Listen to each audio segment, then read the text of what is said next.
حضرت میں نے سنا ہے کہ جو بندہ خنزیر کا نام لیتا ہے اور 40 دن اس کی زبان پلیت ہوتی ہے اور 40 دن اس کی کسی قسم کی عبادت قبول نہیں ہوتی ہے، کیا یہ بندے درست کہتے ہیں؟ اس کے بارے میں ہماری رہنمائی فرما دے۔ اچھا، زبردست سوال ہے۔ جو بندے کہتے ہیں نا کہ خنزیر کے نام لینے سے 40 دن کسی قسم کی عبادت قبول نہیں ہوتی ہے اور 40 دن اس کی زبان پلیت ہوتی ہے، یہ سراسر جھوٹ ہے۔ کیا ہے؟ جھوٹ ہے۔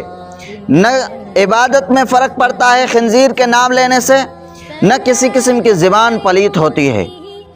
دیکھو نا، اگر ایسا مسئلہ ہوتا کہ خنزیر کے نام لینے سے 40 دن عبادت قبول نہیں ہوتی اور 40 دن زبان پلیت ہوتی تو سب سے پہلے تو آپ صلی اللہ علیہ وسلم ہمارے رہنما تھے، ہمارے رہبر تھے، ہمارے مرشد و پیر تھے، ہمارے آقا تھے، وہ بتا دیتے کہ میری امتیوں، خنزیر کے نام لینے سے 40 دن عبادت قبول نہیں ہوتی ہے اور 40 دن زبان پلیت ہوتی ہے۔ آپ صلی اللہ علیہ وسلم بتا دیتے، صحابی روایت کرتے، احادیث میں موجود ہوتے۔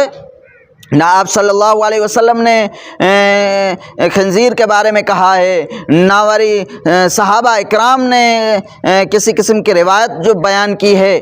دیکھو نا، امام صاحب جب تراویح پڑھاتا ہے رمضان میں، جب یہ آیت پڑھے انما حرم علیکم المیتۃ والدم ولحم الخنزیر، جب یہ خنزیر کا نام لے، امام صاحب کو کہیں امام صاحب آپ کو چھٹی ہے، اسی لیے کہ آپ نے خنزیر کا نام لیا ہے، آپ کے پیچھے عبادت قبول نہیں ہوگی۔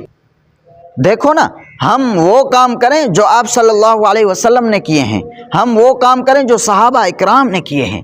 نہ زبان پلیت ہوتی ہے خنزیر کے نام لینے سے، نہ 40 دن والی جو عبادت مشہور ہے کہ نہیں ہوتی ہے، نہ اس میں کسی قسم کا فرق پڑتا ہے۔